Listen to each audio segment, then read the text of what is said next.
कायद आज़म ने कराची को दारुल हुकूमत बनाने का फैसला किया। अंग्रेज़ नहीं चाहता दारुल खिलाफा बनाए। भुट्टो साहब का मुझे याद है 70 के अंदर वो आए, 7 के अंदर उन्होंने मसरूर हसन को मुखातिब करके कहा मैं आपको फिक्स अप कर दूंगा। लेकिन झगड़ा शुरू होता है जब लैंग्वेज बिल पास हुआ है असम्बली के। ब्यूरोक्रेसी की लड़ाई थी, कराची कुर्बानगाह बन गया। फातिमा जिन्ना ने कहा कराची से दारुल हुकूमत इस्लामाबाद न ले जाओ वरना मगरिब और मशरिक के दरमियान फासले बढ़ेंगे। ये फातिमा जिन्ना के इलेक्शन के बाद उन्होंने कराची ने फातिमा जिन्ना के हक़ में वोट दिया था। ये तासुर मिला कि जैसे कराची को उसकी कोई सज़ा दी हुक्मरानों की तरफ से।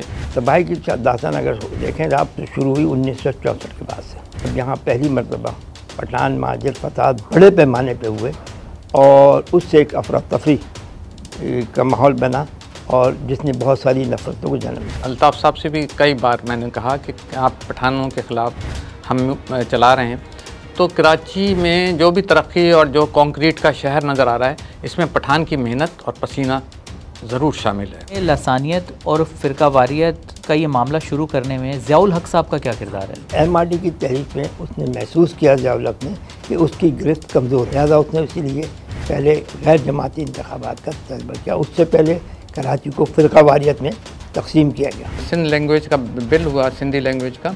कराची में झगड़े हो रहे थे और लाड़काना में उस ज़माने में इतनी बड़ी माइग्रेशन हुई, मैं उर्दू स्पीकिंग वहाँ से भागे अपनी जान बचा के। सोहराब गोटी वाक़े ने फिर एक दफ़ा पठान महाजिर का सिलसिला शुरू करा तो वहाँ से MQM को मजबूती मिली। कराची जो कुछ करता है उसके बरखिलाफ़ कुछ भी कराची को मिलता नहीं है। अगर जुल्फ़िकार अली भुट्टो को मज़ीद 5 साल मिल जाते ना तो कराची दुबई बनता।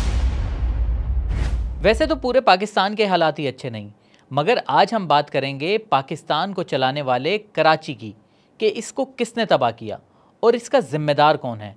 और इस पर बात करने के लिए हमारे साथ मौजूद हैं इकबाल यूसुफ साहब, जो कराची के मौजू पर लिखी गई किताब कराची पेपर्स के राइटर हैं और पीपल्स पार्टी के लिए नरम गोशा रखते हैं। और इनके साथ मौजूद हैं कराची के सीनियर सहाफ़ी जनाब सुहेल दानिश साहब, जो कराची के अमूर पर काफ़ी गहरी ग्रिप रखते हैं। तो आइए इनसे बात करते हैं। आप दोनों को शो में खुश आमदीद। अच्छा इकबाल यूसुफ साहब, मैं आपसे शुरू करूंगा। मैं आपकी ये किताब पढ़ रहा था कराची पेपर्स, आपने जो लिखी, ये आज से तकरीबन आपने 35 साल पहले लिखी थी, 1995। अच्छा, ये मैं पढ़ रहा था तो मुझे ऐसे लगा कि ये मतलब 35 साल पहले नहीं, ये तो कोई आज का ही किस्सा है, आज भी हालात वही हैं। तो मुझे स्टार्ट में पहले तो ये बताएं कि आज से 50 साल पहले का कराची कैसा था? क्या ऐसा ही था, इंफ्रास्ट्रक्चर टूटा हुआ, मायूसी, सियासी कशमकश, इदारे तबाह, या कुछ मुख्तलिफ था? बिस्मिल्लाहिर्रहमानिर्रहीम। आपका बहुत बहुत शुक्रिया। अल्लाह ताला रफ्तार को ज़्यादा तेज़ रफ्तार करे। आज के हालात और पहले के हालात को समझने के लिए आपको तारीख़ के साथ चलना पड़ेगा कि कराची के साथ ये सब कुछ क्यों हुआ और इसके असबाब क्या थे। कराची 1960 तक बहुत ही खूबसूरत था, उसका रोशनियों के शहर का नाम दिया गया था। लेकिन उसके बाद जो सिलसिला शुरू हुआ उसकी के असबाब जो है वो क़याम पाकिस्तान के पहले से शुरू हो गए थे।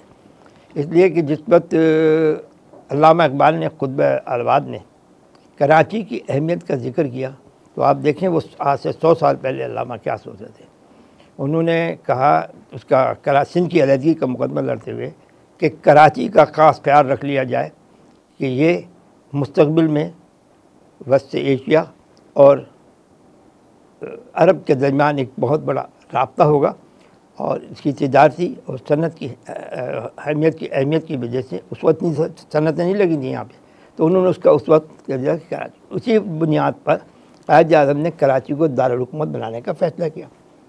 अंग्रेज़ नहीं चाहता था, अंग्रेज़ ने सब प्रपोज़ किया था कि आप लाहौर को दारुल खिलाफा बनाएं, लेकिन उसके लिए उन्होंने यहाँ से उस ज़माने में अने कुरैशी एक साहब हुआ करते थे कोई, और वो जो सिंध के चीफ़ सेक्रेटरी थे, यानी मैं आप बता रहा हूँ 47 के इब्तदाई दौर की जब फैसला हो गया था, उनको भेजा कायद आज़म के पास कि आप कराची को दारुल हुकूमत न बनाएं।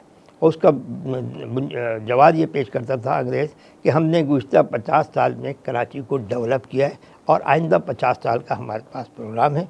कराची एक इंडिपेंडेंट सिटी होगा, यानी पाकिस्तान का तो हिस्सा होगा, यानी मेट्रोपोलिटन सोच उस वक्त भी थी कि हम इसको डेवलप करेंगे, सब कुछ यहाँ पर होगा, लेकिन इसका इंतज़ामी और तामीराती तरक्याती कंट्रोल अंग्रेज़ अपने पास रखना चाहता था। कायद आज़म ने मना कर दिया और फैसला किया कि वो कराची को दारुल हुकूमत, कराची को ही दारुल हुकूमत बनाएंगे। जब कराची दारुल हुकूमत बना तो इंडियन सिविल सर्विस यानी ब्यूरोक्रेसी वहाँ की जो दिल्ली में बैठ के पूरे हिंदुस्तान की हुकूमत कर रही थी, उसकी बड़ी तादाद कराची आई और उनने यहाँ पे मरकज़ी हुकूमत की जिम्मेदारियाँ संभाल ली। तजर्बेकार थे, बासलाहियत लोग थे, काबिल तरीन थे, ईमानदार भी थे। तो उनका जब यहाँ कंट्रोल हो गया तो ये साजिश शुरू हुई कि जी ये सारा कंट्रोल जो है वो ICS के उन उर्दू बोलने वालों या दूसरे जो हैं उनके पास चला गया है, तो लिहाजा इसका तदारक किया जाए। और पंजाब की ब्यूरोक्रेसी एहसास महरूम का शिकार थी इस हवाले से कि इख्तियारात सारे चले गए उनके पास। तो उन्होंने फिर सिलसिला शुरू हुआ। तो 1951 में 2 यूनिट का तसव्वुर पेश किया गया और कि कराची का दारुल-हुकूमत, कराची से दारुल-हुकूमत जो है वो इस्लामाबाद शिफ्ट किया जाए। उस वक्त इस्लामाबाद की प्लानिंग ज़रूर थी, लेकिन बाकायदा मनसूबाबंदी 54 के बाद हुई। सर ये किसने पेश की थी तजवीज़? ये एक तो सूबा सरहद के उससे बाकायदा असम्बली में पेश हुई थी। जी हाँ, असम्बली में पेश हुई थी। और मेरी दूसरी किताब जो है पाकिस्तान पराठी के 50 साल, उसमें इसका जिक्र भी है। तो ये रद्द हो गई, उस वक्त नहीं चली, आगे चलते रहे, रोज़ाना हुकूमतें तब्दील होने लगीं। ईस्ट पाकिस्तान का इशू भी उस ज़माने में आ गया था। अब वो जो एक दो लसानी तादाद ब्यूरोक्रेसी में, सिविल ब्यूरोक्रेसी में शुरू हुआ था, तो उस ज़माने में महाजिर इशू उठा। अच्छा, ये कौन से सन में? 1954-55 में महाजिर इशू बात आ गई थी। 1956 में असम्बली ने मगरिब, जो उस वक्त मरकज़ी असम्बली थी, उसने 1 यूनिट का मंसूबा मंजूर किया। अयूब खान ने 58 में नहीं बनाया जो आमतौर पर तारीख वाले लिखते हैं, लेकिन 1956 में 1 यूनिट की करार के नतीजे में मशरक़ी पाकिस्तान और मगरबी पाकिस्तान बन गया। तो जब मगरबी पाकिस्तान बना तो सूबाई हुकूमत जो कराची में उससे पहले वो थी, मरकज़ी हुकूमत थी, वो इख्तियारात चले गए। लाहौर के बाद लाहौर मगरबी पाकिस्तान का दारुल-हुकूमत बना, मशरक़ी पाकिस्तान का वहाँ था। तो फिर ये जो फिर लड़ाई शुरू हुई, क्योंकि यहाँ से सारे इख्तियारात चले गए वहाँ पंजाब के पास, तो फिर वो उसमें फिर इशू बनने शुरू हुए और महाजिर तहरीक, महाजिर इशू जो है वो आया। और एक मशहूर वो थे मिर्ज़ा जवाद बेग, उन्होंने महाजिर सूबे का तस्वुर उस वक्त भी पेश किया था। अब ये बहुत ज़्यादा फासले बढ़ते गए और जो ब्यूरोक्रेसी की लड़ाई थी, उस ब्यूरोक्रेसी की लड़ाई में कराची कुर्बानगाह बन गया। 1958 में जब मार्शल लगा और यहाँ पे तमाम सिलसिले शुरू हुए, तो वो दारुल-हुकूमत इस्लामाबाद था, सूबाई दारुल-हुकूमत मगरबी पाकिस्तान था। तो दूरियाँ बढ़ती रहीं। मोहतरमा फातिमा जिन्ना ने एक दफ़ा जब ये कराची से दारुल-हुकूमत ले जा रहे थे, तो उन्होंने कहा कि आप कराची से दारुल-हुकूमत इस्लामाबाद न ले जाओ, वरना मगरिब और मशरिक़ के दरमियान फासले बढ़ेंगे। हिस्टोरिकल उनकी वो है स्पीच। फिर ये आगे बड़ी इशू शुरू हुए, फसादात का सिलसिला शुरू हुआ। अयूब खान के आने के बाद दूसरे मामला शुरू हुए। तो सर ये जो इस्लामाबाद शिफ्ट हुआ दारुल खुलाफा, तो ये प्योरली एक शख्स की मर्ज़ी के ऊपर था, अयूब खान की वजह से हुआ? मगरबी पाकिस्तान उस वक्त जो मगरबी कह रहा हूँ, जो मरकज़ी आपकी आइन साज असम्बली थी 1956 की, उसमें बाकायदा असम्बली ने 1 यूनिट बनाया, मगरबी पाकिस्तान, मशरक़ी पाकिस्तान, और इसकी दारुल-हुकूमत की वहाँ मुंतकिली का फ़ैसला। अयूब खान 54 से इसमें थे मसरूफ़ कि उन्होंने वहाँ पे ले जाना है। फ़ौज की अपनी इस्टेब्लिशमेंट का भी वो थी कि यहाँ से लेके जाएंगे, क्योंकि ये सनती तजारती शहर है और यहाँ 10-15 हज़ार आदमी बाहर निकलता है, वज़ीर आज़म चेंज हो जाता है और हर 6 महीने बाद वज़ीर आज़म तब्दील हो रहा था। तो सियासी इस्तेहकाम के लिए शहर में अमन ज़रूरी है और अगर यहाँ दारुल-हुकूमत होगा तो यहाँ सियासी अदम इस्तेहकाम बरकरार रहेगा। ये इनकी थिंकिंग थी। मतलब वो आगे चली। 60 के अंदर जब अयूब खान आ गए और उन्होंने फिर 62 में आइन दिया, तो तमाम चीज़ें खुल के सामने आ गई और उसमें फासले बढ़ गए। मशरक़ी और मगरबी पाकिस्तान के दरमियान 56 के बाद से ही फासले बढ़ने शुरू हो गए थे। एक मरतबा मौलाना बादशाह जी ने असम्बली के फ्लोर पे कहा था कि अगर मगरबी पाकिस्तान का रवैया हमारे साथ यही रहा तो फिर पाकिस्तान को अस्सलाम वालेकुम। तो मतलब ये कि ये अलहदगी सोच तो ही कहूँगा मैं, लेकिन भाषानी की भी ये जी, और वो जातियों को महसूस करते थे। अच्छा सर, आपने अभी बताया कि 60 तक तो कराची बहुत अच्छा चल रहा था, 70 की दहाई तक अच्छा चल रहा था। तो सर ये तबाही की दास्तान शुरू कब से हुई फिर? तबाही की दास्तान अगर देखें आप तो शुरू हुई 1964 के बाद से। अच्छा।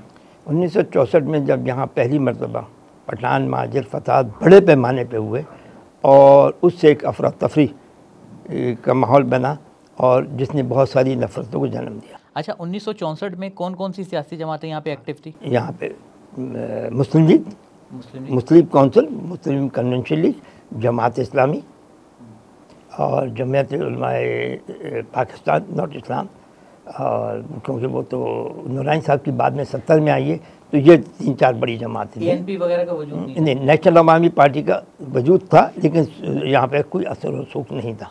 और वहाँ पे दूसरी उस वक्त पार्टियाँ भी थीं, अवामी लीग भी थी कराची में, खलील तिलमजी उसके यहाँ के सदर हुआ करते थे।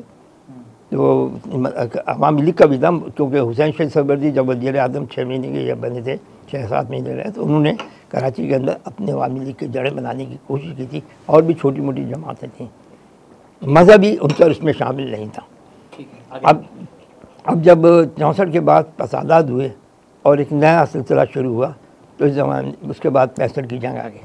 सर, ये जो फसादात थे ये मतलब सियासी जमातों के बीच थे या पब्लिक और मतलब वो जो ग्रुप्स हैं कौमियतें आपस में लड़ी या सियासी जमातों? इसमें कौमियतें लड़ी। देखिए, इसका भी एक बुनियादी वजह थी। यहाँ पर साइकिल रिक्शा चलते थे, बसें चलती थी, ट्राम चलती थी और ट्रांसपोर्ट का कोई बड़ा निज़ाम नहीं था। तो यहाँ पर मुतारिफ़ कराया गया कि साइकिल रिक्शा बंद करके ऑटो रिक्शा लेकर आए। ऑटो रिक्शा को जब दिया गया तो वेस्पा कंपनी जो थी यहाँ पे उसने ऑफ़र की कि अपना पुराना रिक्शा लाओ, उसकी जो कीमत होगी वो आपका एडवांस होगी और नया रिक्शा ले जाओ, बाकी पैसे किस्तों में देने हैं। अब किस्तों की वजह से यहाँ पे मजहबी जमातों ने एक इशू बनाया कि पठान अयूब खान इल्ज़ाम लगाते कि सूद खोर होता है तो सूद के ऊपर दे रहा है और सूदी और कोई ना ले। तो उन्होंने वहाँ से पठान यहाँ पर बुलाकर जो आए हुए थे, जो आने शुरू हो गए थे 58 के बाद से, उनकी बड़ी तादाद को उन्होंने रिक्शा जो है देने शुरू कर दिए 60 और 64 के दरमियान में। और पठान के पास आहिस्ता आहिस्ता ट्रांसपोर्ट का चला गया। जो बसें थी इनमें भी ज़्यादा पठान ड्राइवर होते थे, महाजिर भी होते थे, लेकिन ये कि अब वो एहसास में पैदा हुआ। साइकिल रिक्शा चलाता था उस ज़माने में महाजिर, उसकी पत्नियाँ नजर आती थी, बनियान पहना हुआ, उसी को देखते हुए कि इंसान को खींच रहा है, इनका एक आइडिया पसंद किया गया और ऑटो रिक्शा आ गया।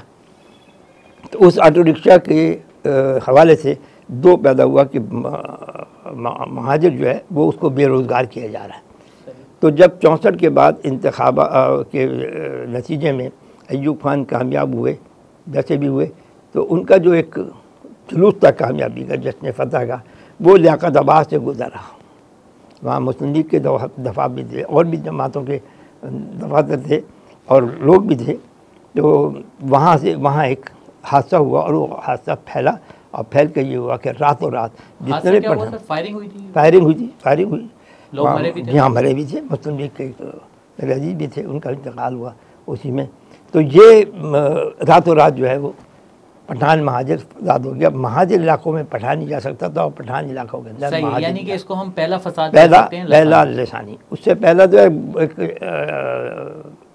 उसका फ़िरका वाराना फसाद, लेकिन बड़ा फसाद जो था वो जब जिसके बाद यहाँ पे कर्फ्यू वगैरह लगा, काफ़ी तबाही बर्बादी हुई। तकरीबन उस वक्त कोई 300 से 400 रिक्शा जला दिए गए थे।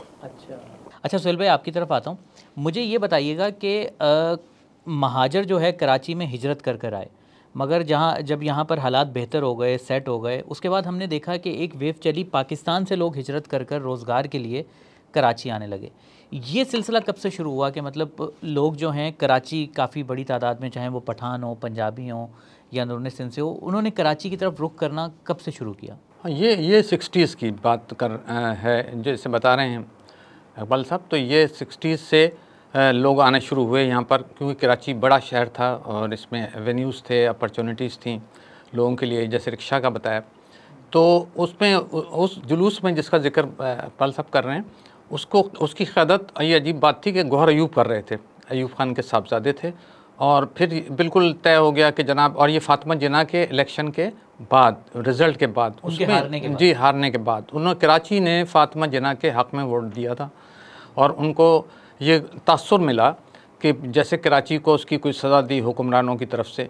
तो ये एक लोगों के अंदर गम और गुस्सा था जो उर्दू स्पीकिंग थे। फिर ये जैसे है कि पठान अपने कन्फाइन हो गए और ये अपने, लेकिन एक बात ज़रूर है कि जो कराची जो कुछ भी आपको आज नज़र आ रहा है, ये मैं अल्ताफ़ साहब से भी कई बार मैंने कहा कि आप पठानों के ख़िलाफ़ हम चला रहे हैं, तो कराची में जो भी तरक्की और जो कंक्रीट का शहर नज़र आ रहा है, इसमें पठान की मेहनत और पसीना ज़रूर शामिल है।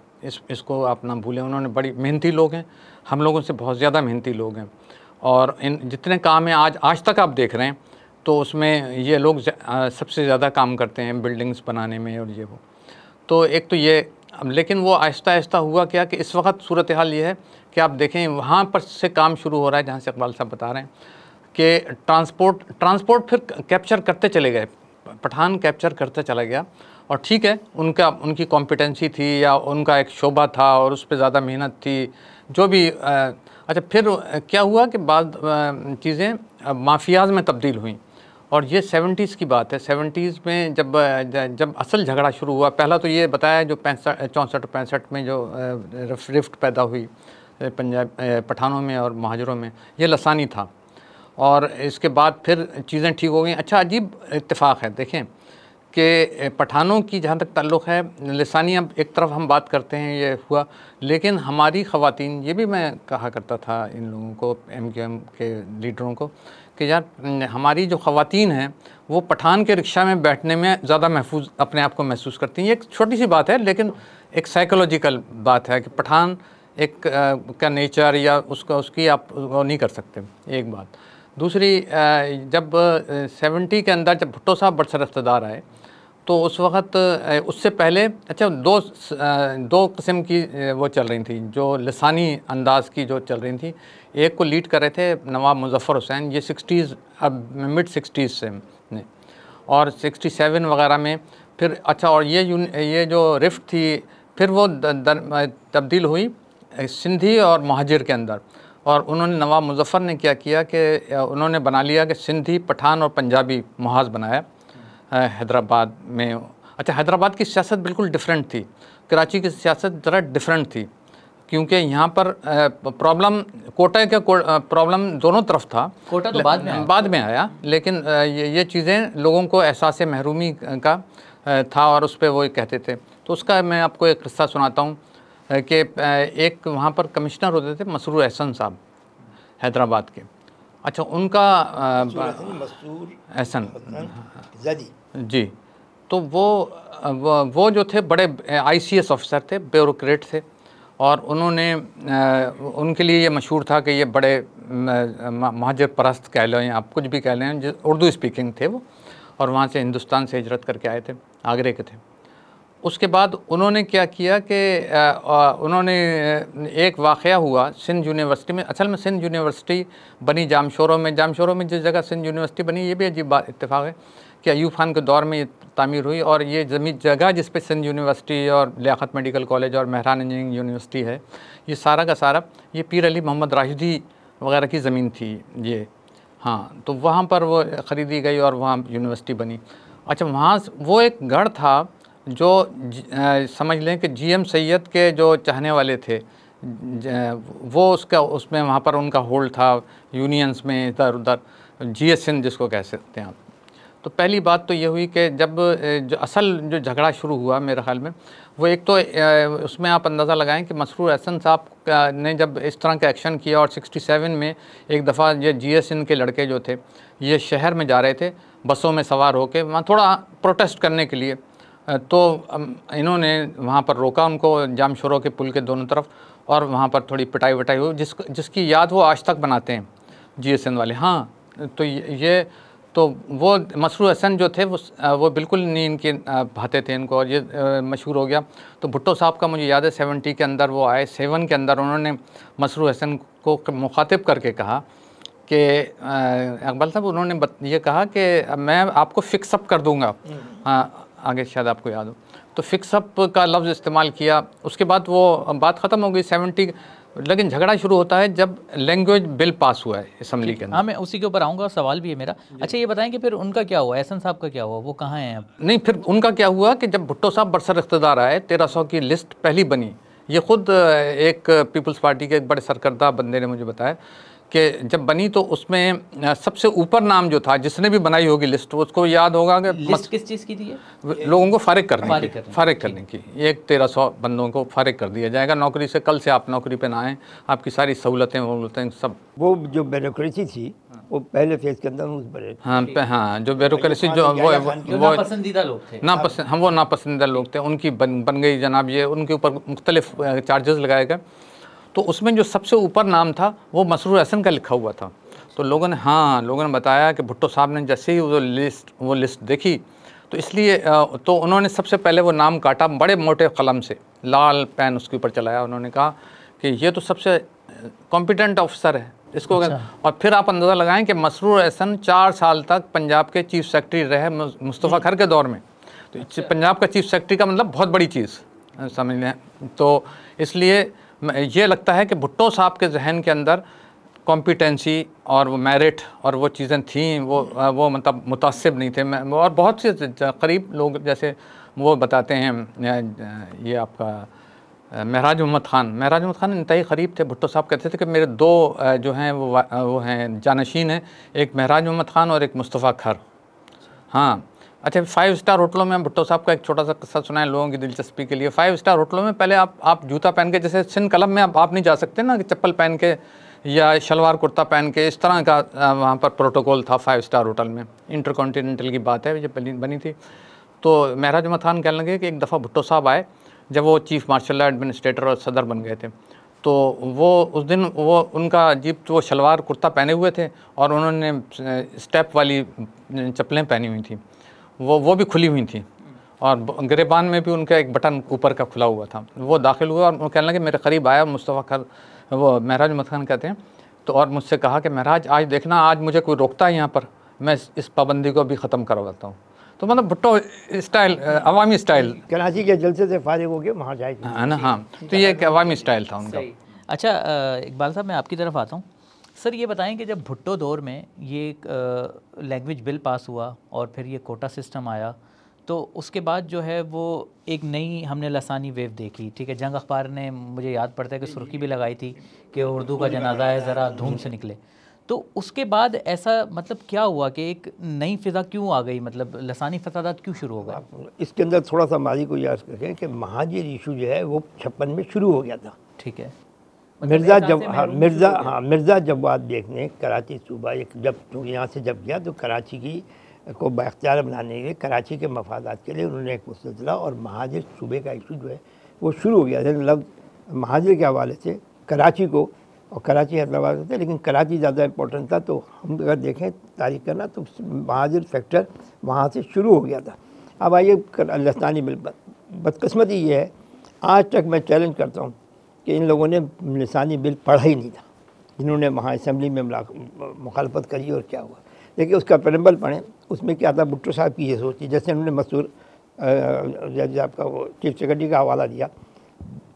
भुट्टो साहब का कहना ये था कि यहाँ का उर्दू स्पीकिंग उसमें बड़ा टैलेंट है, बड़ा उसका IQ है, और वो जब जाके इंटीरियर के अंदर उसको पोस्ट किया जाता है तो ज़ुबान न जानने की वजह से हारी की और गरीब किसान की शिकायत वो समझ नहीं पाता और उससे वडेरे का सहारा लेना पड़ता है। तो होना ही चाहिए कि तमाम सरकारी मुलाजमीन को सिंधी ज़ुबान आनी चाहिए और सिंधी सीखनी चाहिए, और नई नस्ल के अंदर भी ये हो ऑप्शनल सब्जेक्ट के तौर पर ये कि सिंधी इनको सिखाई जाए। तो उस ज़माने में देखें लसानी बिल कौन पेश कर रहा है, कमाल असवर, सल्लमा महाजिर, उनके वालिद साहब असवर जो हैं वो ब्यूरोक्रेट थे और भुट्टो साहब के बहुत करीबी थे, लेकिन 1300 में निकाले गए थे। VA जाफरी वो भी बड़े वो थे, SS जाफरी वो भी उर्दू स्पीकिंग थे, बड़े वो थे, लेकिन उसमें निकाले गए थे। तो ये पूरा गौर करके गया था कि कराची सिंध के शहरी इलाक़ों से जब अफसरान वहाँ पोस्ट होते हैं सिंध के दही इलाक़ों में, तो लैंग्वेज न जानने की वजह से एक फासला पैदा होता है और इसके लिए वो वडेरे का मोहताज हो जाता है ब्यूरोक्रेट। डिप्टी कमिश्नर के सामने अदालत लगी हुई है, कचहरी हो रही है, हारी अपने मसले मसाइल बयान कर रहा है सिंधी के अंदर, और उस वडेरे के ख़िलाफ़ शिकायत कर रहा है जो बैठा हुआ है, और वो वडेरा जो है उसको दूसरे अंदाज में समझ आ रहा है डिप्टी कमिश्नर को। तो तो इस बुनियाद के ऊपर था कि मुस्तकबिल के लिए ज़रूरी है कि यहाँ का पढ़ा लिखा तबका, कराची का, शहरी इलाकों का, न सिर्फ वहाँ जाए, अफसरान भी सीखें और इसे अपने सब्जेक्ट के तहत। सर आपकी बात समझ आ गई, मगर मुझे ये बताएं कि भुट्टो साहब को ने एतमाद में नहीं लिया था क्या? मैं आपसे अर्ज़ कर रहा हूँ ना कि पेश करने वाला कौन है, ये देखिए ना। उस ज़माने में मुमताज़ भुट्टो चीफ मिनिस्टर थे। अब इसको दूसरे अंदाज में पेश किया गया। उन्होंने एक कता लिखा मरहूम रईस अब्रोवी ने, जिसका एक मिसरा ये था कि उर्दू का जनाजा है ज़रा धूम से निकले। उर्दू को पाबंदी नहीं लगाई जा रही थी, लेकिन उसको गलत अंदाज में, और वो रातों रात ही एक उस नारे की वजह से वो एक इशू बन गया कि उर्दू को ख़त्म करके सिंधी को यहाँ पर सरकारी ज़ुबान बना करके हम पर मुसल्लत किया जा रहा। उसमें सरकारी ज़ुबान के तौर पर सिंधी को शामिल करता, लेकिन उर्दू भी थी, उर्दू को भी साथ साथ चलना था। वो एक इशू बन गया और लोगों ने इसको दूसरे अंदाज से करा। और मतलब असल दो सरकारी ज़ुबानें होनी थी, उर्दू भी सरकारी होनी थी और सिंधी भी। लेकिन सरकारी ज़ुबान तो आपकी वो चल रही थी ना, उर्दू तो कौमी ज़ुबान थी, सरकारी ज़ुबान अंग्रेज़ी, सिंधी इसके अंदर शामिल की गई थी। उर्दू उर्दू सरकारी ज़ुबान नहीं थी। अच्छा। हाँ, उस वक्त अंग्रेज़ी और सिंधी सरकारी ज़ुबान थी सूबे में, बाकी दूसरे सूबों के अंदर उर्दू ही थी। तो इसको ये इसलिए इशू बन गया और लोगों ने उसको, चूँकि वो महाजिर इशू बनना शुरू हो गया था, एंटी महाजिर सोच जो है मिर्ज़ा जब्बार बेग के बाद से कंटिन्यू चली आ रही थी, तो वो ज़्यादा डेवलप हुआ। उसके बाद फिर तय हुआ कि 10-12 दिन शहर के अंदर फसादात रहे और कोई उसके फसाद तनादी की नहीं थी। असम्बली के फ्लोर पर उस पर डिबेट होनी चाहिए थी। आपने बिल की पढ़े बगैर बिल की कापियाँ फाड़ी और उर्दू सिंधी मुर्दाबाद, उर्दू जिंदाबाद के नारे लगाते हुए आप लोग असम्बली का बाइकाट करके आ गए। उस वक्त की जो उर्दू लीडरशिप कराची से मुंतखब हुई थी पीपल्स पार्टी के टिकट पर, 15 सीटें होती थी कराची की उस ज़माने में सूबाई असम्बली की, उसमें से 8 पीपल्स पार्टी की थी, 7 इख्तलाफ थे जी। लेकिन अक्सरियत वो भी, उनमें से भी 2-3 जो हैं वो जैसे सैयद हसन, इनसे इन्होंने इख्तलाफ करके वो कर लिया। और महराज मोहम्मद खान इस पर। हिज़्ब इख्तलाफ की बड़ी जमातें कौन सी थी? 2-3 जमात इस्लामी थी और JUI थी, नूरानी वाले थे वो थे, और 2-3 मुस्लिम लीग के भी थे। बहरहाल तो ये इशू बन गया। इसने ऐसी नफरत को जन्म दिया जिसको हम आज तक ख़त्म नहीं कर पाए। अच्छा सुहेल भाई, जब ये लसानी बिल आया उसके 2-3 महीने बाद ही ये जो है कोटा वाला मामला आ गया, तो इसकी ये जो कोटा सिस्टम की तमाम तर जिम्मेदारी जो है वो भुट्टो साहब के ऊपर जाती है, या इसमें हमारे उर्दू स्पीकिंग भी लोग भी जो है वो शामिल थे? देखिए, पीपल्स पार्टी का जो नुक्ता नज़र है वो तो अपनी जगह पे है कि इकबाल साहब बता रहे हैं कि वो उसका बात भी ठीक थी कि वो उसमें ये था कि सिंधी, पहले अरबी भी पढ़ाई जाती थी, आपको पता है स्कूलों में अरबी भी सिखाई जाती थी, जब हम लोगों ने पढ़ा है। हाँ, तो अरबी सिखाई जाती थी। तो ये एक बिल था, लेकिन हुआ क्या कि जो लोग थे उन्होंने उसकी इंटरप्रिटेशन, एक तरफ मुमताज़ भुट्टो जैसा बंदा था जिनके मुतालिक लोगों का ये तासुर था कि जनाब ये ख़िलाफ़ है। अच्छा, ये ज़रा सा पहले चले जाएं, आप ये सही कह रहे हैं कि मिड 60s से ये काम शुरू हो गया था। मैं आपको उसका एक किस्सा बताता हूँ कि 70 में, ये तो अभी इलेक्शन नहीं हो रहे हैं, 70 के बाद ही भुट्टो साहब बरसरख्तार आए, और उसका 70 में भुट्टो साहब एक दफ़ा हैदराबाद तशरीफ़ लाए, इलेक्शन कैंपेन थी। उन्होंने लतीफ़ाबाद नंबर 8 में एक थाना था, वहाँ पर उसके साथ ही मैदान था बहुत बड़ा, वहाँ ख़िताब किया, फुलैली में भी ख़िताब किया। उसके वहाँ पर उस ज़माने में MNA के लिए कमरुज़्ज़मा शाह साहब थे, बहुत करीबी, जो नवेद क़मर साहब के वालिद साहब, तो वो वहाँ पर थे। और ये हैदराबाद का सबसे अच्छा घर था उनका, ये था लतीफ़ाबाद में।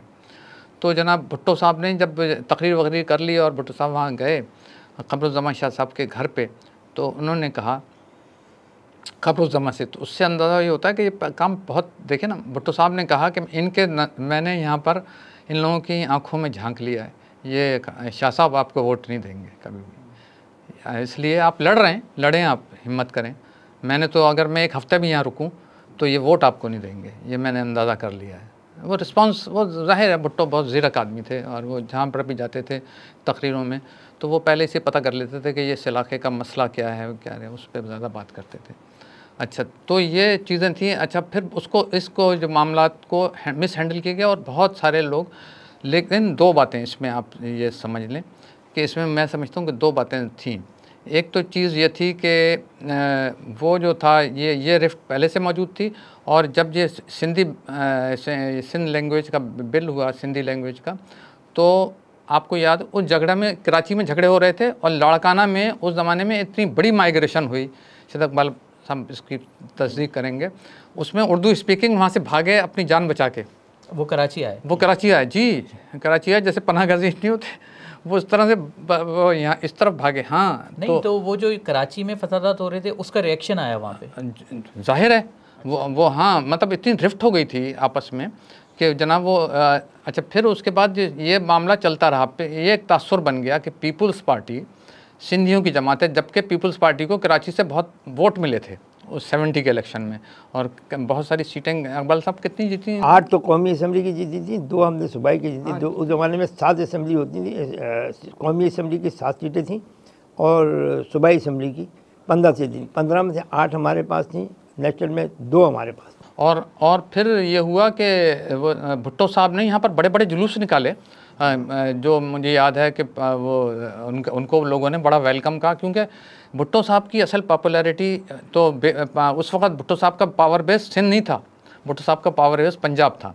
और पंजाब में क्या बात थी, एक तो रोटी कपड़ा मकान तो उनका वेव चली गई थी, लेकिन भुट्टो साहब का जो इंडिया के ख़िलाफ़ बोलते थे ना कि घास खाएंगे, एटम बम बनाएंगे और अब हमला कर माई और हम देख लेंगे वगैरह वगैरह, तो वो लोगों को अपील करता था पंजाब में, उन्होंने उनको कंधे पर उठा लिया। खैर, हम बात दूसरी कर रहे हैं। हाँ सर, मैं आपसे ये पूछ रहा था कि उर्दू स्पीकिंग का क्या हाथ था, मतलब ये जब कोटा बिल पास हुआ इसमें जो यहाँ के लीडर थे उनमें नवाब मुजफ्फर, महमूद अल्लाह उस्मानी, रईस अमरोही और बेशुमार बहुत सारे गए लोग, और उस तरफ से भी लोग गए जिन लोगों ने इनकी वो करनी थी। और भुट्टो साहब ने कहा कि भाई मैंने तो कमरे को ताला लगा दिया है, अब तुम लोग जब तक कोई फ़ैसला नहीं कर लोगे उस वक्त तक चाबी नहीं खोलूँगा, मतलब अज़रा तफन्नुन नहीं कहा। हाँ, तो बहरहाल वो उस पर सब दोनों पार्टियां मुत्तफ़िक़ हो गई, ये बात ठीक है, अपोजिशन भी और जी, तो वो भी जो उर्दू स्पीकिंग ना मायदा हो गया कि भाई 40 और 60। अब झगड़ा क्या है, अब झगड़ा क्या हुआ कि कोटा सिस्टम बन गया। मैं आपको प्रोफेशनल कॉलेजेस की बताता हूँ, जो हैदराबाद का जो सिलसिला था और जो कराची का था, उसमें क्या हुआ, उसमें यह हुआ कि जनाब फ़लाने ठट्टा की इतनी सीटें होंगी, तो खैरपुर की इतनी होंगी, तो नवाबशाह की इतनी होंगी, मतलब मुख्तलिफ डिवीज़न और उसके हिसाब से सीटों की एलोकेशन की गई। अब हुआ क्या, ये बातें मैंने बेनज़ीर भुट्टो साहिबा से भी पूछी।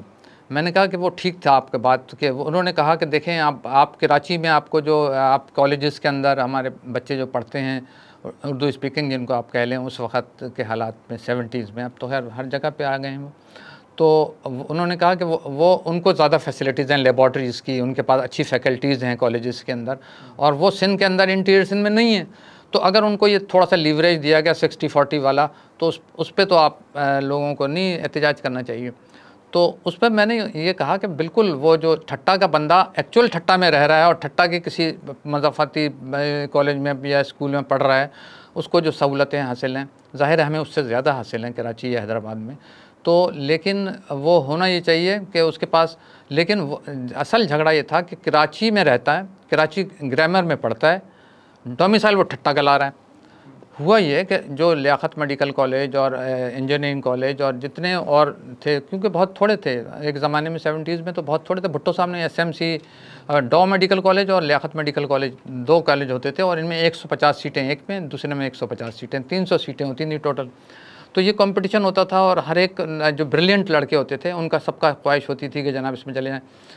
तो हैदराबाद का बंदा 66 पे भी रह जाता था, और ठट्टे वाला जो था एक ज़माना वो भी आया कि 34 वाले को भी दाखिला मिला लियाकत मेडिकल कॉलेज में। हाँ, तो फिर वो कहा गया कि नहीं यार ये तो ज़्यादती है, कम से कम 2nd क्लास होनी चाहिए, तो वो बनाई गई अब इंटरनल उस पर। तो ये एक प्रॉब्लम था, गलतियाँ तो इस तरफ से भी हुई उस तरफ से भी हुई। उस पर क्या हुआ, एक बड़ा दिलचस्प बात सुनाऊँ आपको। एक हमारे गवर्नर होते थे उस वक्त, उनका नाम था रसूल बख्श तालपुर। वो हम बड़े ज़बरदस्त आदमी थे, वैसे वो हैदराबाद से उनका ताल्लुक़ था, और वो पावर हाउस के करीब उनका घर था, बड़ा सा घर था उनका, और बड़े मतलब अली अहमद तालपुर साहब के भाई थे वो। और वो जनाब वैसे वो पढ़े लिखे ज़्यादा नहीं थे, वो गवर्नर थे, क्योंकि भुट्टो साहब के बहुत करीबी आदमी थे, वो गवर्नर सिंध थे उस वक्त। उन्होंने एक बयान दिया, बात चीज़ें बड़ी ऐसी होती हैं फ्लेयर अप कर देती हैं। उन्होंने कहा कि जनाब ये तो तुम लोगों ने हड़ताल जो की अपील जो की है, ये उस दिन उस ज़माने में जुम्मे की शायद वो थी या इतवार की थी। छोटी इतवार की थी, लेकिन ये सर वो उसमें है, ये 77 के, हाँ उस नहीं लैंग्वेज के बिल में हुआ था। उन्होंने कहा था इतवार के अलावा करके दिखाओ, वो जुम्मे के अलावा जुम्मे के अलावा करके दिखाओ तो पता चले। तो वो तो मालूम हुआ फिर 12 दिन के लिए शहर ही बंद हो गया कराची। तो बात चीज़ें गैर जिम्मेदाराना बयानात भी दिए गए, जबकि वो बहुत अच्छे आदमी थे और उनके बहुत दोस्तों में तो उर्दू स्पीक, हाँ बहुत अच्छे, बहुत उनके घर में पीपल्स पार्टी बनी। जी पीपल्स पार्टी बनी। इकबाल साहब आपकी तरफ आऊँगा। आप मुझे ये बताइए कि ये जो कोटा बिल है, हमारे वसाइल की तकसीम कोटा की बुनियाद पर होना, क्या ये सही है? नहीं सर, वसाइल की तकसीम पाकिस्तान का और कराची का मसला सबसे बड़ा ही है। जारात और वसाइल की गैर मुनसफाना तकसीम किस बुनियाद पर हुई कि जब ये मुआहदा हुआ तो इसके अंदर हर चीज़ के अंदर ये रखा गया कि कराची की आबादी को या सिंध के शहरी इलाकों की आबादी को 40% तस्लीम करते हुए 60% दही। अब दही इलाके के लोगों को नौकरियाँ नहीं मिल पाती थी, कराची और सिंध के शहरी इलाकों पर वो ले जाता था मुलाजमतें मेरिट की बुनियाद पे भी, और अपने माशाल्लाह समझदार पढ़े लिखे लोग थे। इसको ये रोकने के लिए उन्होंने कहा था कि वो सिंधी लैंग्वेज बिल्ड करके ताकि एक समाजी राब्तों के ज़रिए भी मजबूत हों और लोगों को रोज़गार भी मिले। अब जब यहाँ पर 46 हुई तो इसमें अंदर भी गैर मुनसिफाना तकसीम। अच्छा, अगर फ़र्ज़ कीजिए कि 200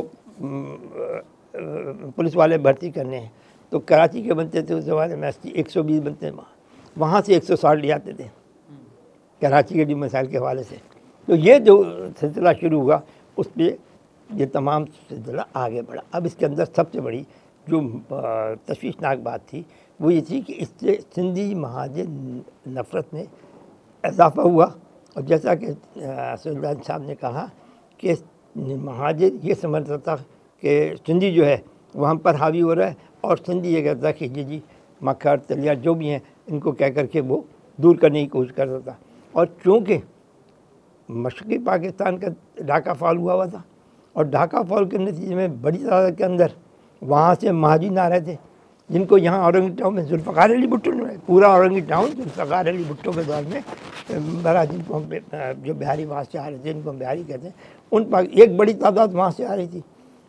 उस वक्त तक 3-4 लाख लोग आ चुके थे, बल्कि 5 लाख लोग आ चुके थे, एक बहुत बड़ी तादाद थी, वो भी शहर के अंदर कराची में। कराची पर आबादी का दबाव पड़ रहा था, ये भी एक बड़ा मसला था। अब इसी मसले के अंदर आगे मसाइल को जन्म दिया।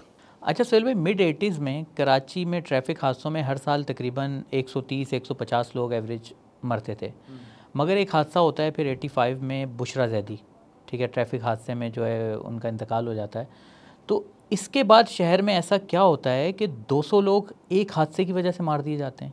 जी, ये क्या हुआ था? हाँ, देखिए इसमें ये था कि ना बुशरा, ये कहा गया कि जनाब वो बुशरा जैदी जो थी उनके नाम से कि एले तशी थी, या वो महाजिर और फिर पठान कि वो ड्राइवर जो था वो पठान था। अच्छा, उसमें इत्तेफाक ये था कि वो इस तरह से कुछ चीज़ ही नहीं थी, एक मिसहैप था वो, सिर्फ कि वो उतरते हुए वो पहिए के नीचे आ गई, तेज़ रफ्तारी से गाड़ी चल रही थी और उसी को एक इशू बना लिया गया। लेकिन वो लगता ऐसा है कि उसके दूसरे दिन तीसरे दिन फिर अलीगढ़ में एक वाक़या होता है जिसमें काफ़ी लोग मारे जाते हैं जो आप कह रहे हैं।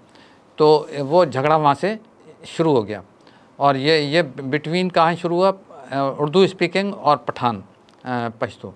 तो और ये अलीगढ़ का वाक़या हुआ और उसके बाद वो फैल गया।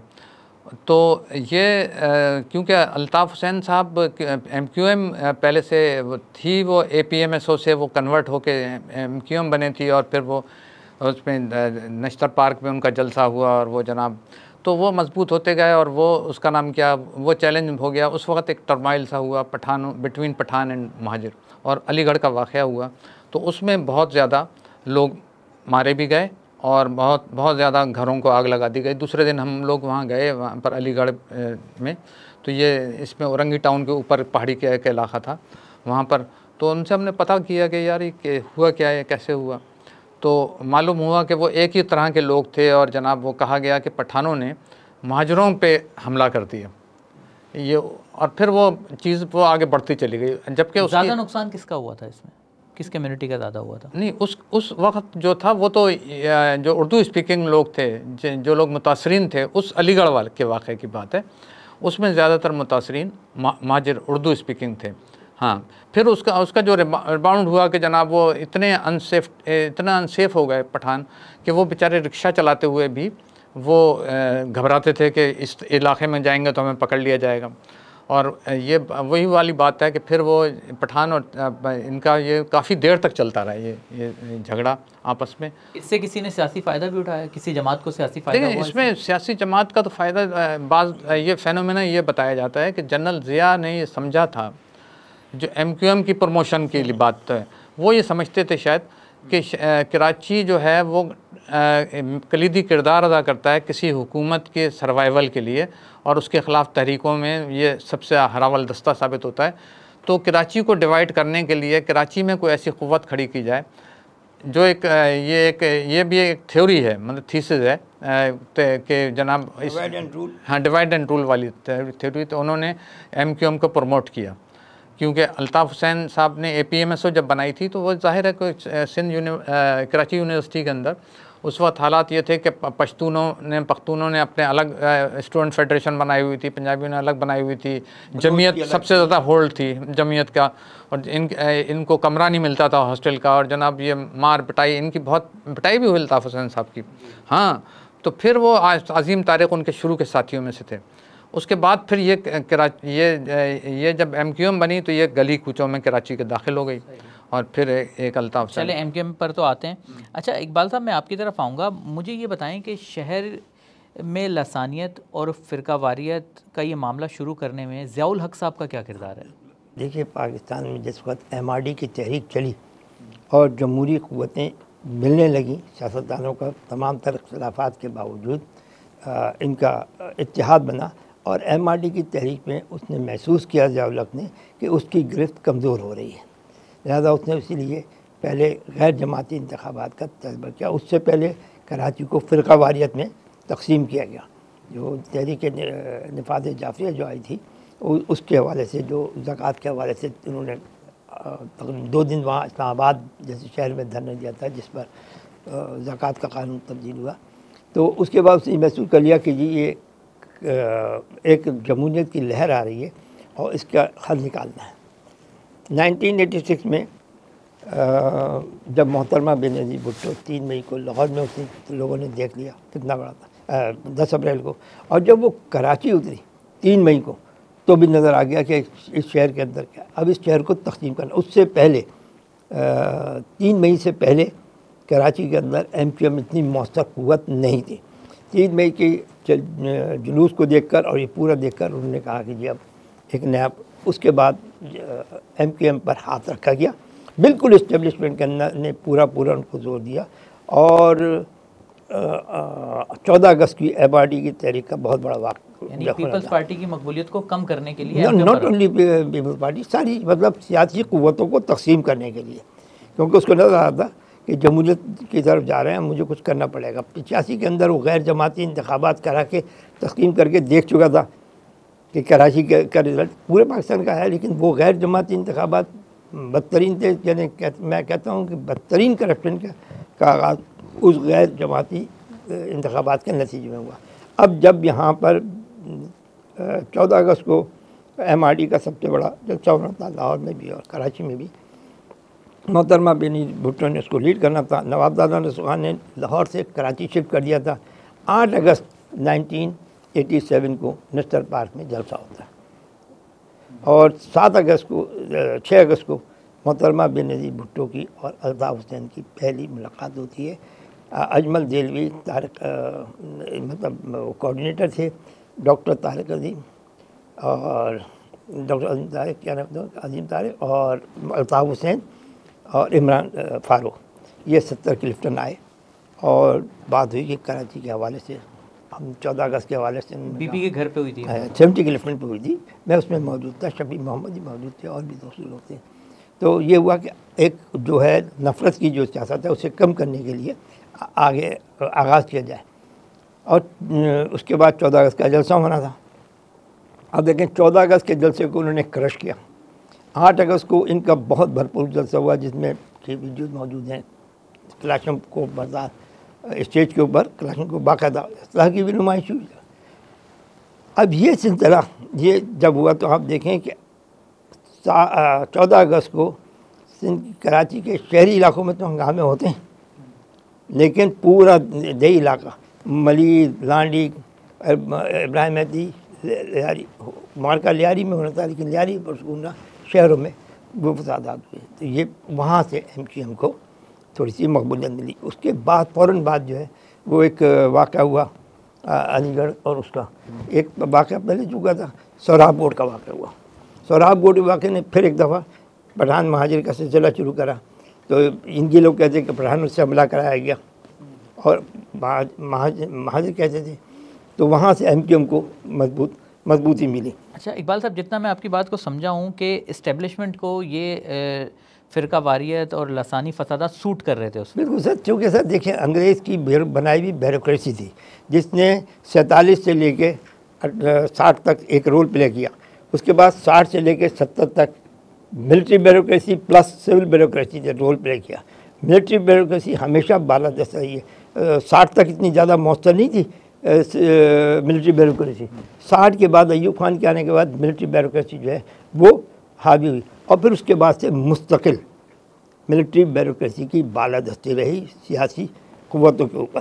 सोहेल भाई कुछ कहना चाह रहे हैं? जी मैं ये कह रहा था कि ये तो सब ठीक है, अब एक थीसिस है कि डिवाइड एंड रूल, उसमें प्रमोशन, उनका किरदार इस्टेब्लिशमेंट का वो हो सकता है जनरल ज़िया, लेकिन ये ज़रूर था कि इनकी जो एहसास महरूमी थी, मेरे ख़्याल में जो चला आ रहा था पीछे से, अल्ताफ़ हुसैन साहब की जो वो थी, उन्होंने सही टाइम पे उसको स्ट्राइक किया, मतलब उसको हथौड़ा मारा, यूँ समझ लें कि बिल्कुल लोहा पक्का हुआ था और वो उस पर ले उड़े। वो जब उन्होंने नश्तर पार का जलसा किया तो वो बिल्कुल साफ़ लग रहा था कि अब लोग उनके पीछे लग गए।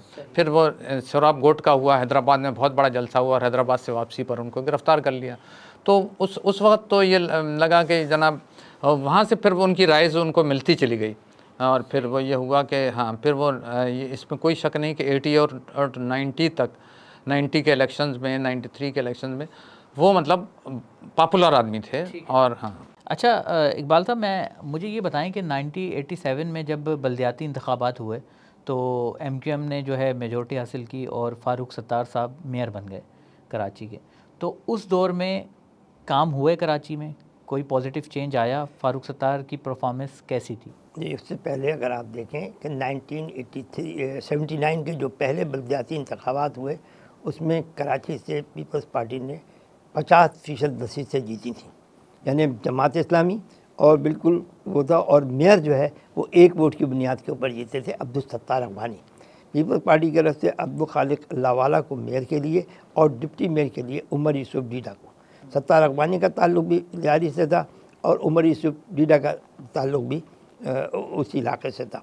तो नतीजा क्या हुआ कि एक खातून थी खानम गौहर एजाज, वो भी हमारी तरफ से उम्मीदवार होने जाए थे, लेकिन उनको 2 दिन पहले गिरफ़्तार कर लिया गया माशाल्लाह ऑर्डर 12 के तहत, नज़रबंद कर दिया गया। एक वोट तो हमारा कम हो गया, और वो भी जो बन सकती थी कुव्वत वो नहीं बनी। तो एक वोट की बुनियाद के ऊपर सत्तार अगवानी मेयर बने। पीपल्स पार्टी ने पूरा कोऑर्डिनेट किया। जो आप कहते हैं ना कि कराची की नहीं, कराची में पीपल्स पार्टी को इतने काउंसलर उनके गैर जमाती इंतखाबात में जीते। अगर जमाती बुनियाद पे होते तो मेयर हमारा था। फिर उसके बाद दूसरे इंतखाबात हुए 1983 में, उसमें भी अंडरस्टैंडिंग के साथ सत्तार अगवानी मेयर और अब्दुल खालिक अल्लाहवाला डिप्टी मेयर बने। उसमें भी पोजीशन यही थी कि 3-4 वोटों का फ़र्क था, तो अंडरस्टैंडिंग कर दी गई कंटिन्यू करें। ज़ियाउल हक ने फ्री हैंड दिया हुआ था, इसमें कोई शक नहीं, और वहाँ पर मनसूबाबंदी सारी हुई, सारे उनके प्रोग्राम बनाया गया कि कराची को बेहतर बनाने के लिए। कराची बेहतरी की तरफ जा रहा था, लेकिन उसका उस वक्त का जो काउंसलर का हल्का था वो 122 हल्के के बराबर हुआ करता था। तो वो काउंसलर उस ज़माने में गालिबन 150 के करीब का काउंसलर। नहीं, इलेक्शन शफाफ हुए थे बल्दियाती।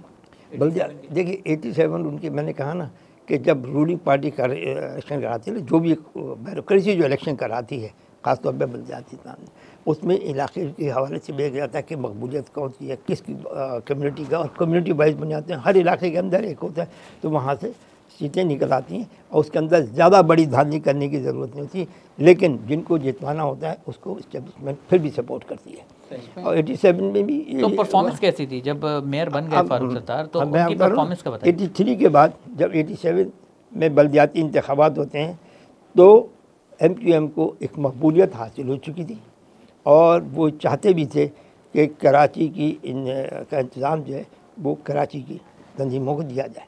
इसमें भी ये सोच भी थी कि बेहतरी की तरफ, और उसके अंदर 87 में ये भारी उससे जीते। और इन्होंने अब फारूक सत्तार तमाम मंसूबे प्लानिंग, आबादियों के हवाले से, सेहत और तालीम के हवाले से जो बल्दियात गुज़श्ता 8 साल में कर रही थी, कंटिन्यूटी जो थी, उसको इन्होंने कैश किया। मंसूबे जो है वो पीपल्स पार्टी और जमात इस्लामी की जॉइंट हुकूमतों ने बनाए, मकामी हुकूमतों ने, और उसके ऊपर जो मंसूबे आगे चलने थे और जारी मंसूबे थे उनको कैश किया MQM ने। और MQM ने ये वाला भी, जब मुस्तफ़ा कमाल बने तो उस वक्त भी यही हिकमत अमली हुआ, क्योंकि जमात इस्लामी, हम पीपल्स पार्टी ने जो मंसूबे कराची पैकेज के हवाले से 1995 में जब मैंने किताब लिखी उससे पहले दिए थे, 120 अरब रुपए का पैकेज कराची को दिया गया था, जिसमें से 60% बिजली और पानी के लिए था और 40% तरक्याती मंसूबों के लिए था। यानी कि शहर में काम हुए, मगर MQM ने पुराने हमेशा मंसूबों को कैश कराया। सोहेल भाई, आप एग्री करते हैं इस बात से? नहीं, मैं देखें इस वक्त तो जो सूरत हाल है वो ये है कराची का, जो अगर आप चंद जुमलों में पूछें कि कराची का शुरू से लेकर आखिर तक क्या है झगड़ा जो है, वो ये है कि कराची में एक कराची का ले लें, कराची को कोई किसी ने ओन नहीं किया। मेरा अपना ज़ाती ख्याल ये है कि उसमें लोगों का एक तासुर ये है, कराची में जो मेजॉरिटी रहती थी उर्दू स्पीकिंग, अब तो इसके डायनामिक्स भी थोड़े तब्दील हो रहे हैं, काफ़ी लोग बाहर से आ गए हैं, तो वो ये समझते हैं कि ये कॉन्स्टिट्यूंसी जो है पीपल्स पार्टी कॉन्स्टिट्यूंसी जो है वो इंटीरियर सिंध है। एक तासुर मैं बता रहा हूँ आपको, और जाहिर है कि वो समझते हैं कि, और सिंधी के अंदर भी जो सिंधी स्पीकिंग है, जो एक्चुअल बात है, वो ये समझते हैं कि जब पीपल्स पार्टी बरसरख्तर आती है तो उनकी अपनी हुकूमत आ जाती है। ये एक तासुर है। दूसरा ये कि कराची को, मेरा अपना ज़ाती ख्याल है कि सब कुछ हुआ उसमें मुशर्रफ ख़ुद कराची के आदमी थे, उन्होंने बड़े पैसे दिए, ये सब कुछ था। फारूक सत्तार की इसकी बात कर रहे हैं आप, जमात इस्लामी के दौर में, अगवानी साहब के दौर में बहुत सा काम हुआ, बहुत सा काम फारूक सत्तार साहब के दौर में हुआ। फिर मुस्तफ़ा कमाल को क्योंकि उनकी मुशर्रफ साहब की सरपरस्ती हासिल थी और पैसे बेशुमार आए तो बहुत सारा काम हुआ, बहुत सारे नए प्रोजेक्ट बने।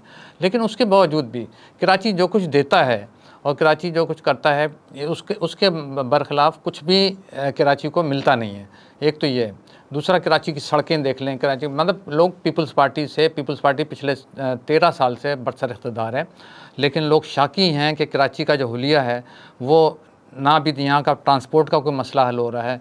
आपने चंद बसें चलाई, देखें वो तो कह रहे हैं कि मंसूबे हमारे ही थे। मैं बता दूँ ना, मैं थोड़ा सी तारीख़ को दुरुस्त कर लें। देखें, कराची को हकीकतन पाकिस्तान पीपल्स पार्टी ने बहुत कुछ दिया। देखिए, दारुल हुकूमत यहाँ से जाने के बाद कराची एक डिस्ट्रिक्ट बन गया था। कराची को डिवीज़न का दर्जा जुल्फ़िकार अली भुट्टो ने दिया। कराची को मेट्रोपॉलिटन सिटी 1972-73 में बनाया गया, और उसके बाद इंतज़ामी एतबार से कराची को फिर 3 हिस्सों में तकसीम किया गया। सेंट्रल, वेस्ट और ईस्ट 3 डिस्ट्रिक्ट बनाए गए लोगों को। और हर मैं आपको बता सकता हूँ कि 1973 से लेकर 1975 तक कराची को जितना फ़ायदा, जितने तरक्याती मंसूबों के लिए फ़ंड और जितनी डेवलपमेंट हुई वो पीपल्स पार्टी के दौर में हुई। और जिनके PC1 बने थे, प्रोजेक्ट बने हुए थे, वो बाद में 79 से के बलदियाती इंतखाबात के बाद पीपल्स पार्टी और सत्तार अगवानी के दौर में हुए।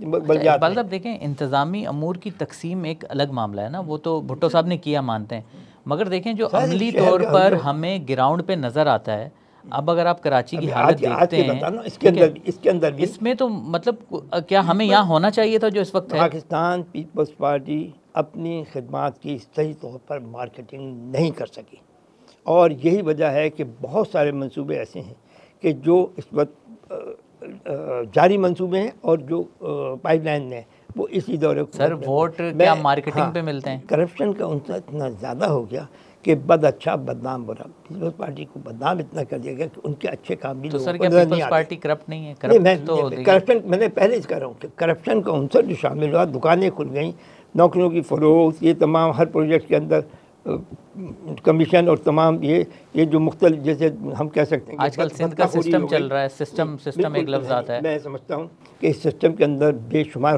खराबियाँ हैं, और यही सिस्टम जो है वो हमारी कराची की बर्बादी का निशाना बना। MQM जब बनी तो MQM बनने के बाद से लेके अब तक MQM ने महाजरों को फ़ायदा पहुंचाया या इस जमात का महाजरों को नुकसान हुआ है? नहीं, देखें, इसमें अल्ताफ़ साहब से जब भी ये बात होती थी कि ये जो आपने जो बनाया है, तो पहले तो एक लोगों के अंदर ये तासुर पैदा हुआ जब अल्ताफ़ साहब ने ये खिताब किया और वो उनको राइजिंग मिली, तो ये लोगों ने कहा कि हमारी एक आवाज़ बन गई है, एक हमें जुर्रत पैदा हो गई है। हमें अल्ताफ़ हुसैन ख़ुद कहते थे कि भाई हमें कुछ मसल्स दिखाने पड़ेंगे, मसल दिखाए बगैर हम, मतलब उनका अपना एक थीम था। तो मैं कहता हूँ कि अल्ताफ़ हुसैन साहब जो कुछ कर सकते थे, एक दफ़ा उसकी बात हुई, यूनिवर्सिटी की बात हुई, हैदराबाद के शहरी यूनिवर्सिटी की। ये है कोई अल्ताफ़ हुसैन साहब का लंदन से जाने से पहले के, जब वो बहुत उस वक्त हवा में उड़ रहे थे, समझ लें आसमानों पर पहुँच रहे थे उनकी। उस वक्त मैंने उनको ये कहा, मैंने कहा अल्ताफ़ साहब आप एक काम करें, छोड़ें आपसे हुकूमत क्या देती है नहीं देती है, आपको छोड़ दें उसको।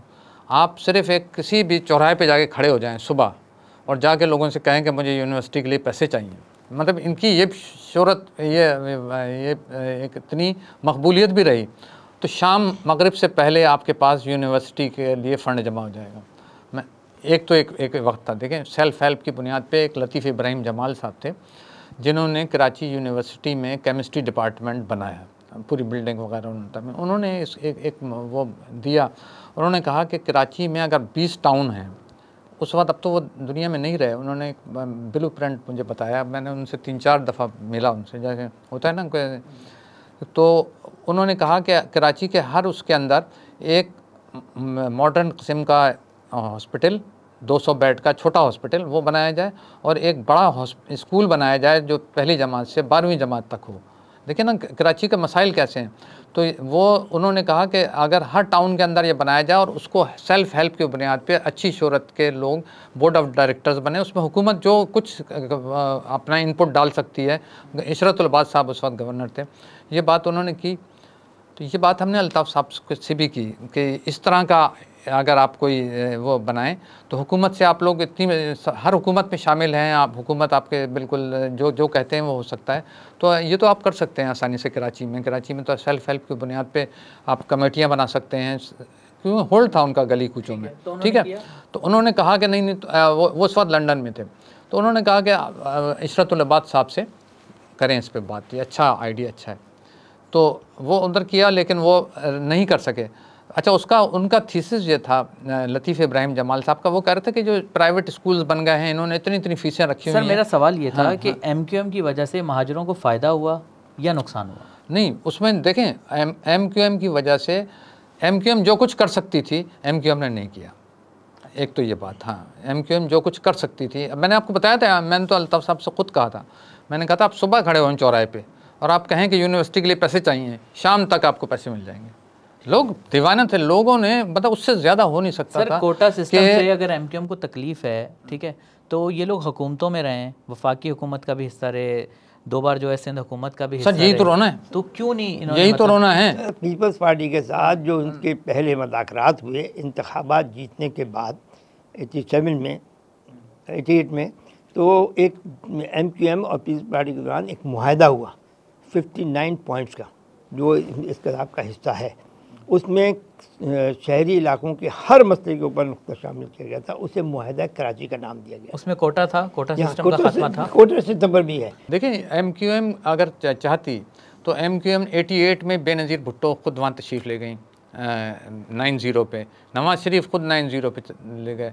बिल्कुल एक ऐसी पोजीशन थी कि वो ये काम कर सकते थे और जो चीज़ें चाहते मनवा सकते थे कराची के हवाले से। सर हमने देखा MQM हुकूमतें बनाती थी, गिराती और फिर अल्ताफ़ हुसैन साहब की जो मकबूलियत थी उसका हाल ये था कि उन्होंने जब झाड़ू देने की बात की तो मैंने ख़ुद देखा कि गाड़ियों से लोग उतर के पैंट कमीज़ वाले वो झाड़ू उन्होंने, भले वो उस तरह से की, लेकिन वो इशारे कनाइयों में, ये एक आदमी की पॉपुलैरिटी होती है, वो आदमी कुछ भी तब्दील कर सकते थे, कुछ भी कर सकते थे, ये तो कोई डाउट ही नहीं है ना कि इसमें, और लोगों ने कितना उनको सर पे उठाए रखा, लेकिन उस तरह से आउटपुट। अच्छा, फिर वो जब आप उनसे बात करते हैं, उनके नुक्ता नज़र से आप देखते हैं तो आपको लगता है कि जनाब वो जो है वो कहते हैं कि हमारे ख़िलाफ़ ऑपरेशंस हुए, हमारे ख़िलाफ़ इस्टेब्लिशमेंट ने ये किया और हमें वो काम नहीं करने दिया गया जो किया गया वो ख़ास तौर पे नसीरुल्लाह बाबर के दौर में पीपल्स वो मुख्तलिफ़ पार्टियों पे भी वो करते हैं।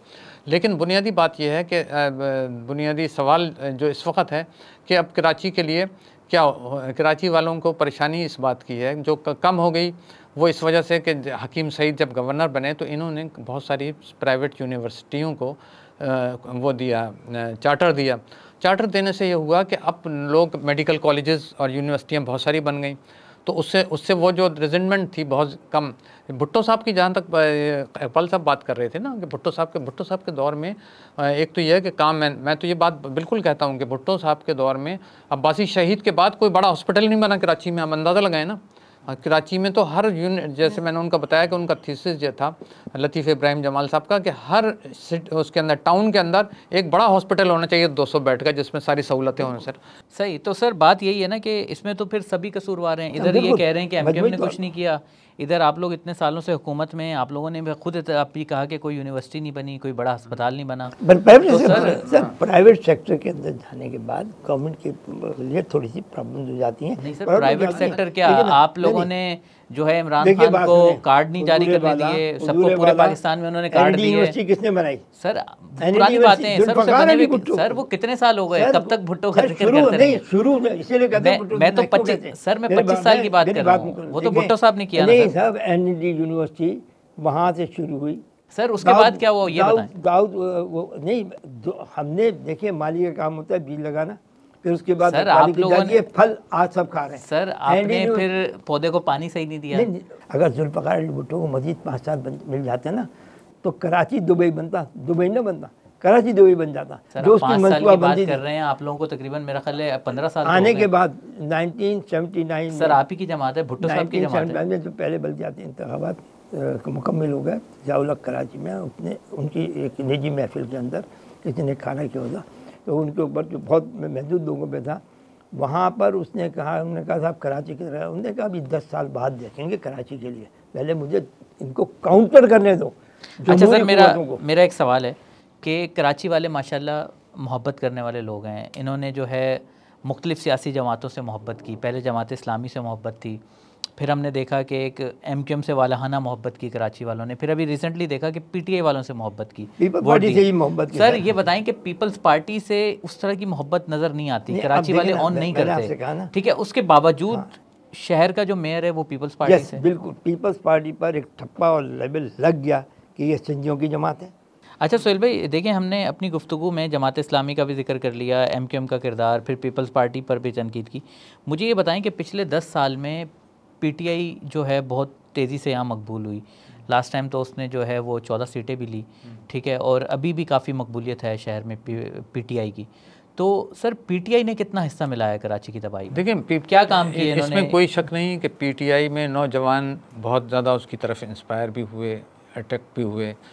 उसकी वजह इमरान खान की शख्सियत है। इमरान खान 50 साल से स्क्रीन पर हैं, एक क्रिकेट के हीरो के, एक सोशल रिफॉर्मर के तौर पर, एक पॉलिटिकल लीडर के तौर पर ज़ोरदार तकरीरें करने में, बड़े बड़े दावे करने सर में। उसी मोहब्बत का तो इजहार किया ना, वोट दिए, इन्होंने क्या किया ये बताएं। जहाँ तक पीटीआई का ताल्लुक़ है, पीटीआई ने भी वही किया जो एमक्यूएम ने किया, कि कोई काम नहीं किया।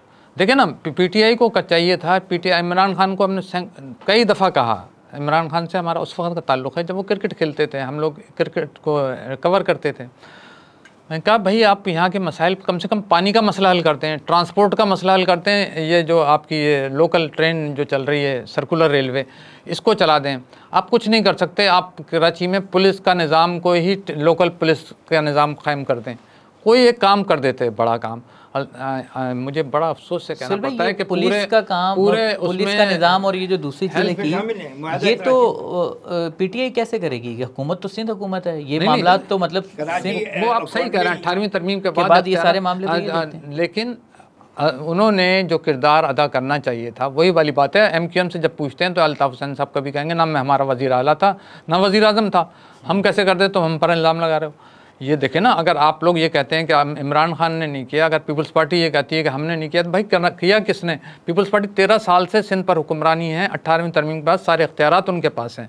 फिर कराची में ये क्या उफ्ताद पड़ गई? एक तो मसला हल कर देते ट्रांसपोर्ट का, है ना सर, पानी का मसला हल कर देते। मैं तो कहता हूँ लोकल पुलिस होनी चाहिए। इतनी कराची में लॉलेसनेस है, आप करें ना, आपका इस इलाके के अंदर फ़र्ज़ करें, इस इलाके का बंदे अगर यहाँ पर इसी इलाके के बंदे पुलिस के अंदर हों, SHO पुलिस का हो और सारा हो, तो आप अंदाज़ा करें कि इस इलाके में कोई होगा। इसलिए नहीं होगा कि उसको पता होगा कि ये मेरा घर भी इसी इलाके में है भाई। वो उन लोगों ने तो कराची की तरफ देखा ही नहीं भाई, कुछ भी नहीं किया। बिल्कुल। इसका रीज़न क्या था? रीज़न पूछा कि तुम लोगों ने क्यों नहीं कुछ किया?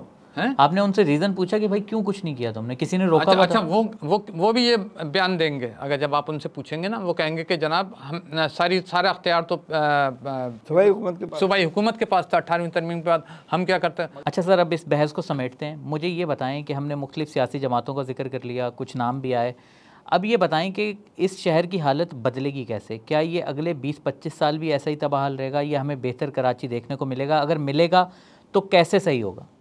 जनाब, अब की इस दौर की जो क़यादत है, जो यंग एलिमेंट आ रहा है, पढ़ा लिखा समझदार भी है और जदीद टेक्नोलॉजी से भी आ रहा है, मैं समझता हूँ कि आइंदा 5 सालों में बशर्ते के इख्तियारात और वसाइल का मुनसिफाना निज़ाम और एक मरबूत मनसूबाबंदी के साथ इस शहर में काम किया जाए तो 5 साल में इस शहर का नक्शा बदल सकता है।